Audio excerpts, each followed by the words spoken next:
What's up, everybody? You know what it is. It is MasterChef time. So we have beef skewers, we got eliminations, and we got probably one of the most intense episodes yet. Let's go. Let's get it. You're tuned in to AfterBuzz TV, the ESPN of TV talk. Now, let the buzz begin. That's it. Oh yeah, Frank! You missed this. Boom, boom, boom, boom, boom. Yes. Double dose. Do do do do do. Ooh! Sing it too if you want. This is so funny to me. I can't tell you. Like, I really didn't miss the finger points. I did. There Like you go. Joy for you. I think I still hate it, but I think I really didn't miss it. Like, sometimes you don't dislike things, but you miss it. And and shout out to our engineer for picking the song. Yeah. Because he's a hater. So that's what that is. I'm throwing him under the bus. But ladies and gentlemen, it's MasterChef. We are almost to the finale. We have a great show for you. Super intense episode that we're going to break down. And we also have a special guest, and it's a return guest, our first return guest of the season. And I'm so excited to talk to her. But first off, I'm Lim Gonzalez, and you probably already know that because you're watching the show. But I have people here with me. I'm not here by myself. And I'm really glad because one of them has been gone traveling the globe. She's been worldwide. I thought she wasn't coming back. I was afraid, but she did come back. She stopped by. I think she's going to Tahiti right after this show. There's a plane outside waiting for her in Burbank, really fueled up, ready to go. But Ashley Cheney's here. Oh, I was hoping it was going to be me. That plane is for me, and we are going to Tahiti. It's also filled with gold. It's an awesome plane, and there's room for everyone. So if y'all want to jump on, I love that intro. Hey guys, I'm glad to be back. I haven't been all over the globe, but I did miss you guys, and I'm happy to be back. She has, man. She's modest, but you know what hasn't been over the globe is Frank Moran. He's here. He's always here. Lem's constantly asking me, don't you want to take some time off? Don't you want to just go somewhere, anywhere? And I'm like, no, Lem, I want to be here with you. Oh, man, I love it. So anyway, as I said, we have a special guest, and this particular guest that we have on, we've had her on once before. And I'm so glad that she's with us because the reason why she's with us is she's still on the show, in the running to be the next MasterChef in the top 3. Ashley is with us. Yeah, Ashley! Yeah! Ashley, how are you doing? I'm great. Yeah. How you think I'm doing? Right. It's funny how this works because, TV, right? This has been filmed already. So the outcome's already happened. But I'm sure as you're watching this, you get to relive all these moments and all everything that happens. Like you said, you're doing great. You're in the top 3 all over again. What was the feeling when you watched this particular episode back and seeing yourself in that top 3 and what you had to go through to get there? I could just feel the intensity that I had walking into the kitchen. I could see it on my face. Normally I'm like, okay, what are they gonna do today? But I could tell it's down to the 5 of us at the top of the hour, and I wasn't coming to play. I could just look at my face and could immediately tell what I was thinking. And I didn't I came to slay them out of the competition, for real. The karate chop. Yes. I will get you. Especially because we were going head to head, and there's something in me and my past as an athlete that loves that. I feed off of that. So I was ready. I was ready. Dope. Yeah. Dope. What you guys think about just how everything went down, the format of what they did with the first hour, 5 going to 3, going to 2, and then what they did in the second hour? What do you guys think? Every time we walk in the kitchen and it's set up differently, it's it's about to go down. Yeah. You just don't know what craziness they're gonna throw at you yet. And oh my God, it started with the very dramatic the beef coming down from the sky. Right. And I knew it was a whole nother energy in the kitchen. I almost call it an arena sometimes, especially last night. It was an arena. and you're facing your competition. Like, I think that might have been the first time we had the setup like that, where I'm looking you square in your face, trying to take you down for some kebabs, first round. And then the meatball setup was different, but it's just, man, it makes you a competitor. And if you're not, if you don't like that and you want like people away from you, like, you're just not gonna vibe with that. But I loved it. I loved every second. I just knew I did not want to be down there when Gordon lifted up his cloche and revealed whatever he had concocted in his mind. Well, all right, Ashley, be honest with us. Because there's always a little bit of the MasterChef kind of cheese that they'll put on for just some of the intros for either the elimination test or any of the pressure tests or the just the competitions that you're doing, the challenges. For this one, they come out, they drop the beef, but then they have Chef of their own, Joe, and then Gordon do their little bits of the intro for what that elimination from 5 to ultimately 2. Yeah. How many times did they film that? Because for me, I was I'd also like to know. Yeah, that. They're like super legit, and I don't even say that because I love all of them, but they maybe did that 2 times. If anyone had, like, not in a row, but it was just like, boom, let's get, who was first? Oh, Chef Aaron was first. Let's get his. And then I don't think that anyone really made a mistake unless it just needed to, like, a camera angle or something like that. But we did not film that a lot of times. I would say max maybe 2, someone had to repeat something, but it was just like that. Boom, we're doing kebabs, boom, meatballs, boom, then face off for whatever Gordon has to present. Gotcha. That's a good question, though, Frank. Do you guys ever have, is there like a rehearsal day or a run-through day or any kind of? No, you need to come, there's like set life and then competition life, but you need to come to set ready. Like, you need to come to set knowing that there's going to be a competition that day or a challenge that day. And that's it. There's no rehearsal. Like, even when you do your interviews, you have to, like, check yourself because they'll keep all that footage. That's all of it. What do you mean? Sorry, I just want to dive into that a little bit. What do you mean the difference between set life and competition life? Well, because I feel like, you don't just get there and then walk into the kitchen. You have to put your apron on and everything like that. Make sure no one looks crazy, like I think I've said before. And then it's call time. So let's go ahead. The judges are ready for you. And go about your business. It really is just making sure the judges are ready so that we can get started. Because if they're not ready and they have to consult or do anything like that, then we can't start right away. Right. Because we certainly know, I mean, the time that you actually shoot this, it's good. It's much shorter than what we see in terms of the season airing, because we're seeing it once a week. You're doing it at a much quicker pace. Is it pretty much every single day, or do you have a day competition, day off, day competition, day off?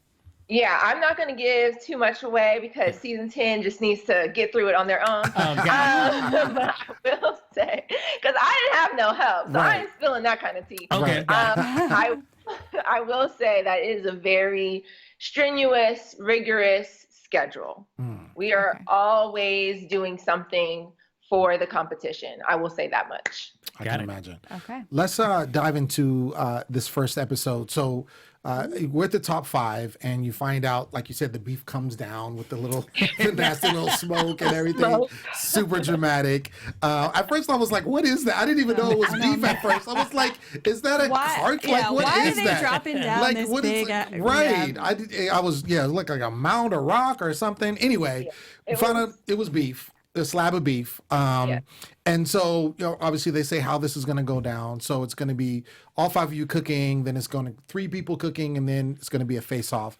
And I was interested in the fact that they chose, of all the things that you can make, was beef skewers. I know. I guess to their judge's point, though, they made a comment about, like, it's actually more challenging than you think because of, consistently cutting the skewers and cooking them on all whatever 4 sides or whatever.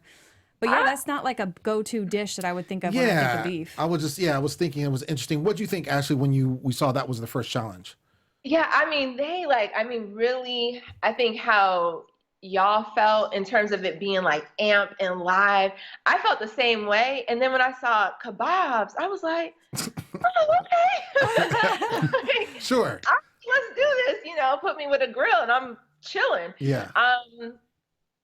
But the gotcha is the fact that they gave us, I believe, a New York strip. So it was a cut of meat that was, I would say, the monkey wrench, whatever that expression is, where it was supposed to be, okay, this is top 5. You have to consider everything. Don't just think that it's a kebab, so, you know, you do this on the weekends for the holidays, whatever. No, it's also the cut of beef that they're giving you, and then what should you really be using Right. all in that cut. Because a lot of us at this point, I think maybe 2 of us got critiques on too strong of a marinade for the elevated cut that we did receive. Right. So we're still learning, even at top 5. Like I took a immediate mental note. I was like, oh, okay, all right, no That's problem. what you're doing. I got That's you. what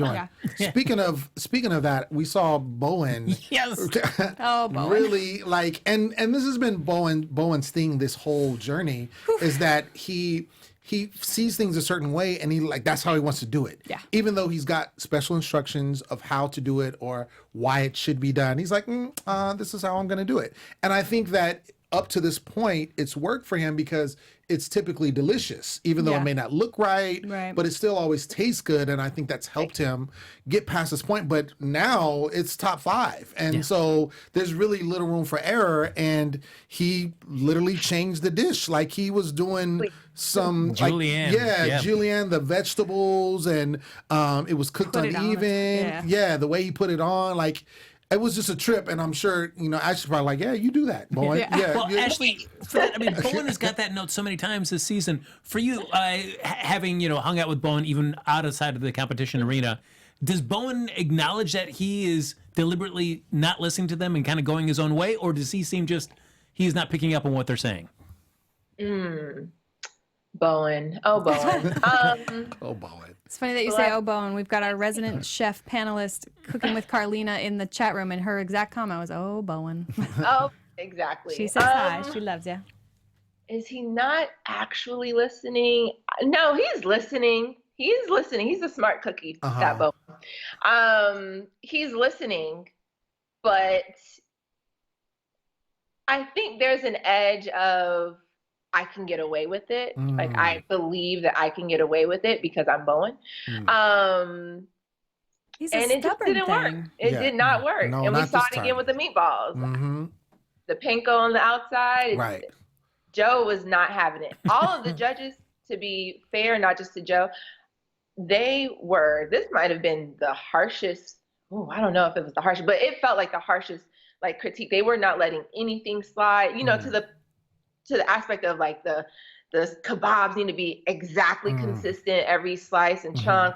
So to go out of the box, this was not the time to do it. Right. It really wasn't. Especially with Italian meatballs. Like, nah, you don't do that. Well, going back to the kebabs, Bowen, he changed up the dish, you know, as he does. His stuff was cooked uneven. You had Sam, who omitted the peppers. Her steak was too rare. Jerron had jerk season. They said he was good. Ashley, your comment was a little fatty, and your chimichurri. Did you agree with that critique? I've gotten a critique about, I don't know, I think that they don't appreciate or like the raw garlic that I use. That's a very like Latin, Cuban aspect, I guess, that I needed to shake out of out of that moment. I needed to not ever do that again. It was just too pungent for their liking. Gotcha. So, you know, I respect their opinion. That's what I'll say. There we go. And that's honestly how I felt then. Like, I was pissed off. I really was. I was upset that I wasn't picked right away. Right. But at the same time, you're judging me. So if you're telling me something that I need to listen to, hopefully that helps me in the next round. But, you know, I was like, damn, here we go with this palate differences. Right, right. Which I'm sure you probably did with, throughout the entire season.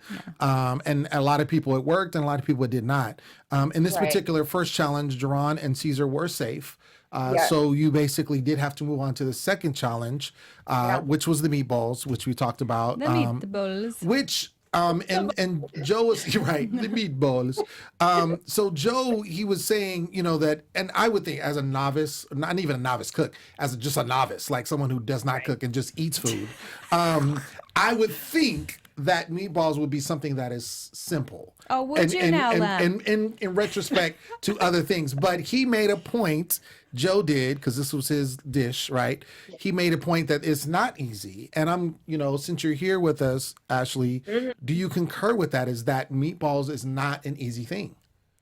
I concur with it completely. And you're not just making, meatballs and gravy or meatballs and sauce, however you like to call it, for anybody. You're making them for Joe Bastianich. Yeah. So he has probably had hundreds of thousands of his mom's meatballs. Right. And now that's what, his palate is educated with Lydia Bastianich's meatballs. I'm just saying. Yeah. Right. So it was a really good challenge, I would say, because that's it. Like, it's just the meatballs. You had to concentrate on one thing. You can't hide behind, this little flair, adding this little extra ingredient.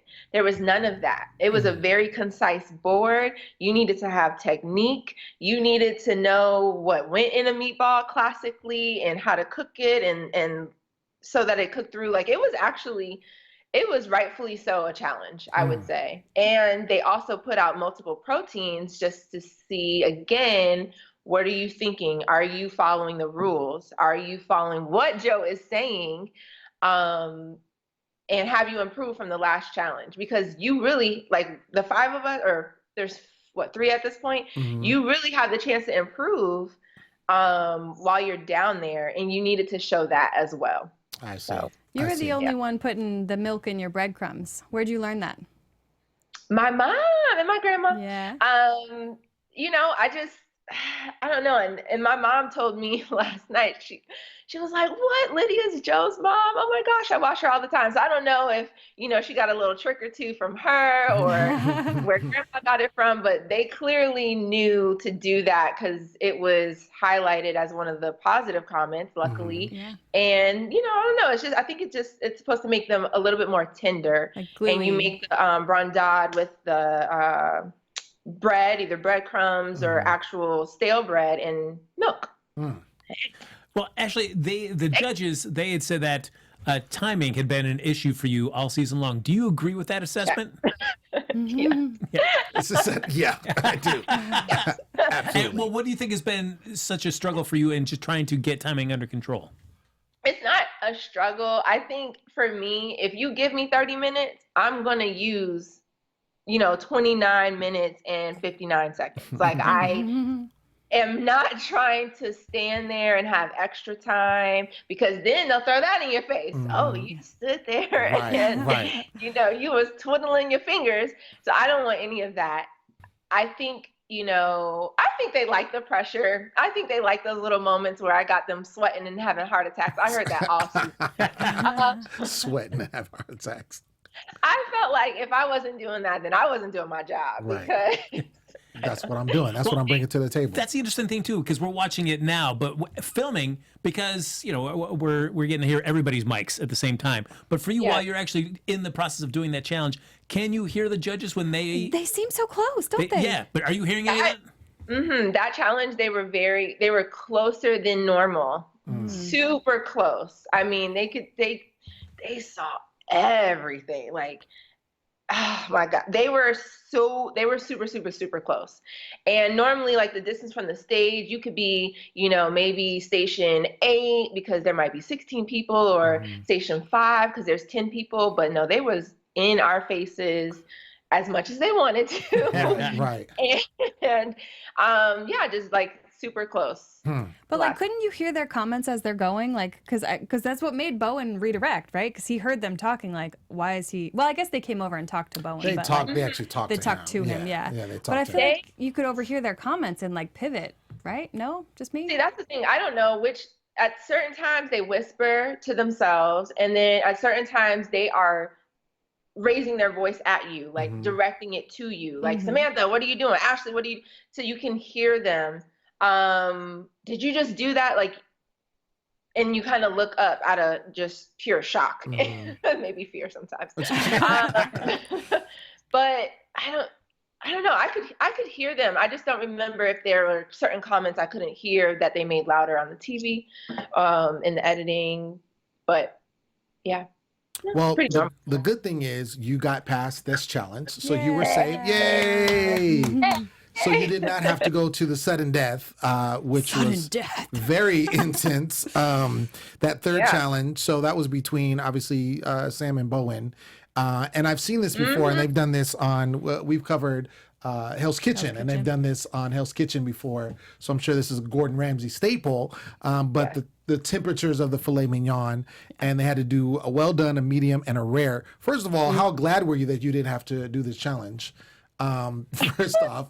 And it just seemed like very, very intense. Oh yeah. Like the music that they picked for this is just like you're like, like it's. But I know it's intense. I know it's intense. But Find the added, the gladiator right? music. Exactly. It's so intense. And did you have? I'm just curious, knowing how things were going, especially with Bowen as a whole. Did you think Samantha was going to best Bowen in this last challenge? I was really nervous for Bowen, to be honest with you. I don't know if you remember, there's a moment in the episode, and he's like smacking his Wellington. And we're up there like, my dude, what are you doing? Like, it's going to be Salisbury steak. Yeah. Afterwards, he went to town for like, it felt like 2 minutes because, just being there, probably 30 seconds, which is still way too much for a filet mignon. Yeah.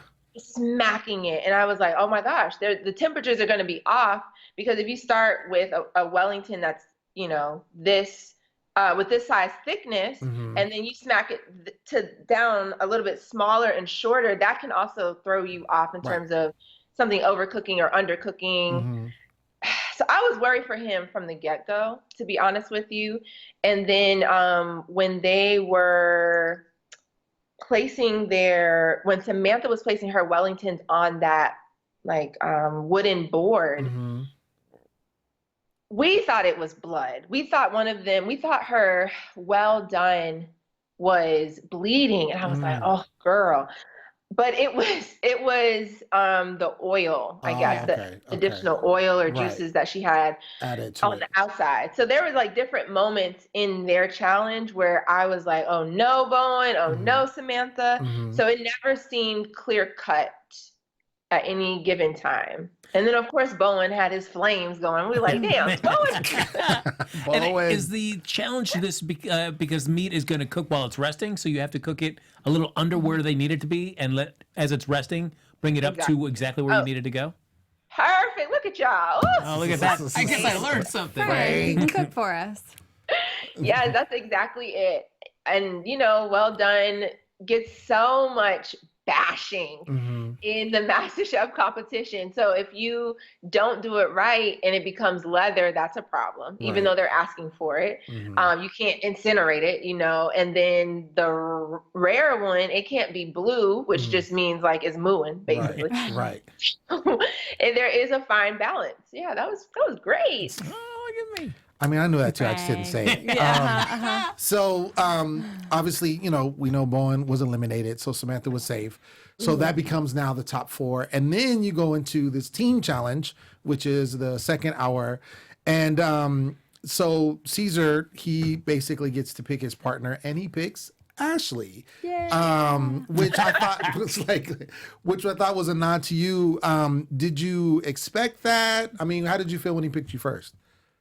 Well, first of all, we didn't know who. I can't remember like the whole like spiel ahead of time. I just remember when Joe was like, "Oh, Caesar, because you had the most mystery box challenge wins," and I was like, damn it, because he and I are only off by one. Actually, he and I and Jerron are only off by one. So Samantha didn't have any, but Jerron and I had one, and then Caesar had two, and I'm like, ugh. So that was already. I was like, Right. how is this gonna go? Right. And no, I was hoping he picked me. To be honest with you, I knew he wasn't gonna pick Samantha because that, I mean, there's strategy there though. You can pick the person you think you can hands down beat in the finale. Yes, for sure. Especially the way it went down. Exactly. That's a strategy. Which I would have been happy with Jerron, but I knew he wasn't gonna pick Samantha. Yeah. So you were like, oh, I'm the one. It's gonna pick me. And this is when you find out that the mentors come out of the judges. So we have Jonathan Waxman, who I'm very familiar with through Top Chef. He's been on several times. You're still losing it right now, Ashley. You're hearing his name right now. Lydia Bastianich, which is obviously Joe's mother, which is interesting because Carlina was mentioning about her and how, just popular she is in the culinary world. And Daniel Boulud, who I wasn't familiar with. I've seen his face before, but obviously big shot. I mean, he's been on Top Chef as well as like judges and stuff. Okay, boom, there it is. That's probably where I've seen him. So obviously titans in the culinary world. How was it to see them and then have them find out that they're going to be judging you in this next competition? What? Okay, so you have to split that in half, right? Gotcha. Seeing them first, I was like a 10-year-old child. I was like, oh my God, we got the apple juice box and the snack. Like, it's crazy. I just felt so excited because I think Titans is a perfect word. I've thrown myself into the industry in terms of like doing research and studying and reading books and watching as much as I could because I wasn't, I was teaching. So I had to do whatever I could to just like become more knowledgeable. So I've looked up to, especially Danielle. Oh my gosh. I've just, oh my gosh, seeing them was a shock. I literally am like getting my life right now all over again. And I just couldn't stop smiling. Like I was like, oh yes, pearly whites. I was just beaming when they walked in. And then finding out that they're judging us. Right. I was like, okay. Like crack the knuckles, let's go. Let's go. Let's go. Game on. Game on. Because to impress them, that's irreplaceable. That's such a unique experience and opportunity. Oh, of course. Well, and for you, because you've by this far in the season, how Joe, Gordon, and Aron are in terms of how they judge what they're looking for. But now you've got their mentors. Did that could throw you off because while you know them, you don't know exactly what they're looking for? But I've studied them, so I really wasn't scared or scared. I was not worried essentially about them judging me. I literally wanted every challenge that this competition had to offer. So I was fearless in that regard. I just wanted to make sure if they're telling us we can cook anything we want, but put ourselves on the plate, that I accomplished that task. So that's what I was really, really focused on. Like I wanted to be around them. Like, come try my food. But, make sure that we are reaching the goals that they've set forth for us. Right. In the kitchen. Yeah. So they tell you that you basically can make whatever dish you want, and you have 60 minutes to make 3 identical dishes. Right. How did you come, because obviously you're paired with Caesar, you came up with the grilled pork chop with the Swiss charge. How did you come up with that together as a whole, that dish? Yes, fabulous story. I love this because Caesar and I were talking a whole lot. I wish they would have showed more of our teams in the pantry because we were talking like the whole time. Even when we were getting ingredients, we're like, what about this? What about this? What about this? So it was, slightly chaotic in there because we have to recipe develop and get the ingredients with someone else this time. But I wanted to, my game plan was working with anybody, but I guess specifically Caesar. I wanted to use some of the past challenges and have that influence our dish to really show off. Like, you three have truly mentored us through this competition to the point where I'm taking past challenges and allowing it to influence what we're doing. So the Swiss chard, I, thought back to the scraps challenge, like, let's use the leaves and the stem. He was thumbs up on doing the pork, and I just got some rave reviews from Joe, luckily, on my grilling. So I was like, let's do that. But it can't be, it can't be basic. And then Caesar thought of like this incredible spice rub to put on the outside with peppers that I hadn't heard of, actually. So that was a chance for his heritage to shine. And then again, I remembered all the way back, I'm like, not kidding, all the way back to the walnut challenge when Caesar had, he took the corn and made like a milk out of it. Yeah. Caesar, Right. we got to do that. Yeah. So he did that with the mango sauce, and we had to kind of like work that because it can be tricky, this corn milk aspect. And then the plantains came into play because I won the very first challenge with plantains, but I wanted to show them that, I can still be creative even though I've served this ingredient to you before. So it was literally like all of that was happening in my mind. Like, can we do this? Can we do this? What challenge, can we highlight? Should we highlight? So that's how we really developed that dish. And I was so proud. Like, I was so happy before they even tasted it, because I truly felt it was Caesar and I, like, our culinary perspective on a plate. So I was like, yes, Caesar. Thank you. They loved it, obviously. I think the one critique they said it was a little sweet, but the plating was great. And ultimately, you guys won. Killed That's it, yeah. what matters. You guys had the winning dish. And I love there was one moment, and I wanted to kind of get what was going through your mind, because you grabbed Caesar's hand. What was going through? I don't know. You probably don't even remember that because everything was so going on. No, I remember. I got But it. you grabbed his hand, and it was a good moment. And I was just wondering what was going through your mind when you did that. So they ate so much of our plate. I was astounded. I thought they were going to take like a little cute bite. They did not take a little cute bite. Like, they started with their little cute bite, and then they just went to town, like eating, like, oh my God, these three chefs and icons are literally in my face eating my food. And then when they came up to critique us, it was just positive thoughts. And I'm literally standing there like, Caesar, we did it. Not that we won, but like I felt like we impressed them just from their comments. And I don't know, I guess I love like body contact. I don't know, whatever. I love body contact. It's I great. love body contact too. Don't worry, Ashley. So I think it was just a moment of endearment. Like, we did it. Right. We did it. And I feel like I grabbed his hand or his arm or something like that. Like, be in this moment with me, because we just pulled this off. They haven't tried the other dish yet, but we just pulled this moment off, regardless of who else is in here. Like, we just did this. And these icons are eating our food. Word. So, a little celebration. That's Yeah. amazing. Well, I'm happy for you. Obviously, like I said, you're in the top 3. And we're gonna watch next week and see what happens. Yeah. Yeah. I know it's gonna be even crazier. Obviously, they're gonna bring other people back and the chefs back.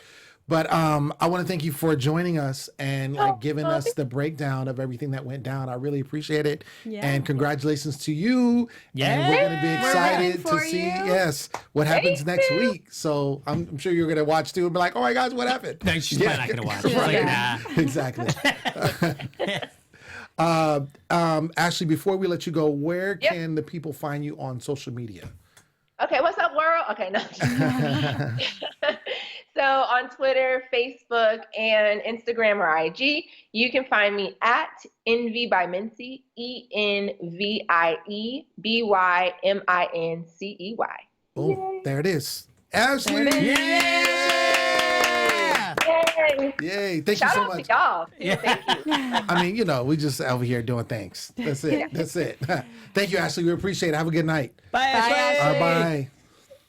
Man, that's amazing. Frank, why don't you talk more about AfterBuzz, since she talked so much about what we were doing. Lem Gonzalez, the master of the segue. Yeah, right there. That's what I do.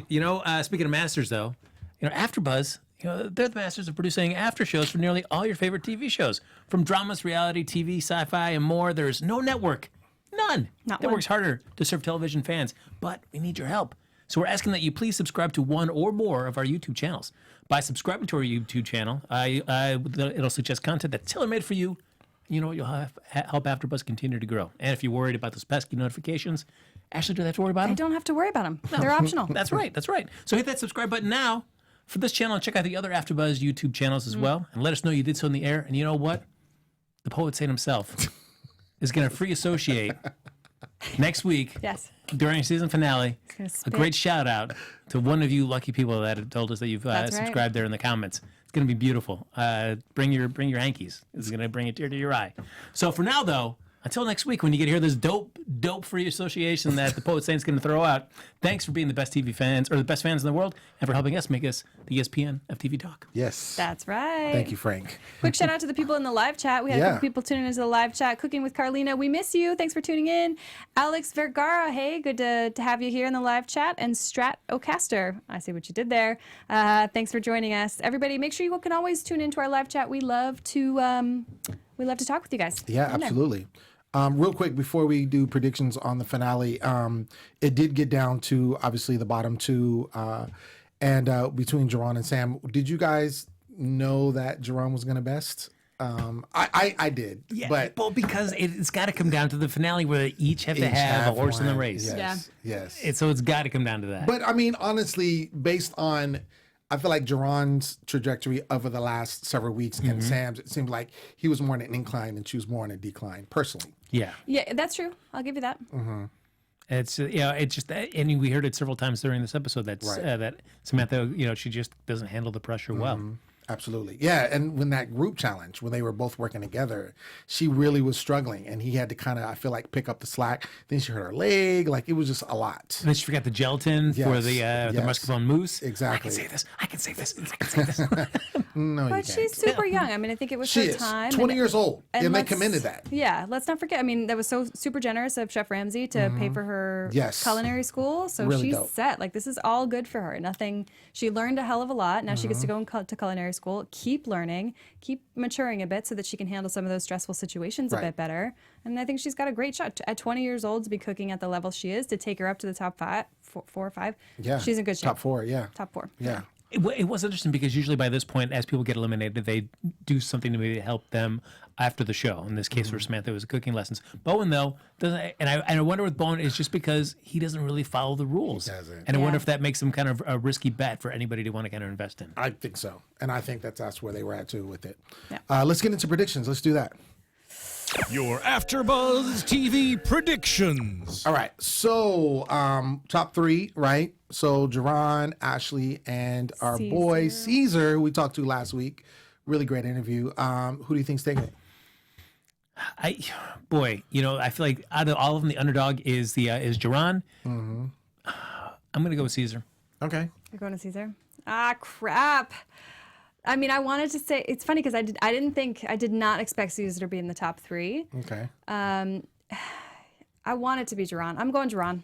You going Jerron? I'm going There you Jerron. go. And that's a flip for me, y'all, because I didn't think he'd make it this far. I love Jerron. I love everybody that's made up there. So Ashley's awesome. I'm going Jerron because we just talked to Ashley. And, anyway, Jerron. And now that's you my don't like prediction. Ashley. There you go. And now, no, Nice. I love Ashley. Ashley's Great. awesome. She's got a great That's name. what you wanted to hear. I think it's hard. I agree with you on Jerron. I mean, we interviewed him. He's great. I also didn't think he would make it this far, and I'm glad that he did. Yep. Because he's killing it. But I think it's definitely between Caesar and Ashley, and I think it's going to depend on what they're cooking. Yeah. I feel like Caesar, I say like he might have a little bit of an edge just because he seems to be able to kind of adapt really, like cook outside the box, like come up with things like the corn, whatever that was, the corn milk, yeah. corn milk, like stuff like that. He's able to impress on that level, but Ashley also has been probably the most consistent out of everybody out of the top She three. sure has. You're right about them. Yeah, so it'll be interesting. It'll be interesting. Yeah, don't sleep on Ashley. Yeah, they've absolutely all not. got a horse in this race. Exactly. Oh yeah, for sure. There's no the weak right links term? at all. Not really, Unless but, the dog. but it was a good try. Horse, dog? Anyway, dog in this fight? Yeah, They're good to go. Greyhound. There you There go. They're it all- is. yeah. Well, ladies and gentlemen, that's been our show. We want to thank you so much for tuning in. Thank Ashley again for joining us. So dope. I can't wait to see what happens next week. Sorry and I that know you Ashley's can not, too. that Lem's not supporting Ashley. Yeah, you know what? I've been your host, Lim Gonzalez, who supports everybody. And you can find me everywhere at The Poet Saint. And also you can check out my website, stayonthemic.com, Ashley Cheney.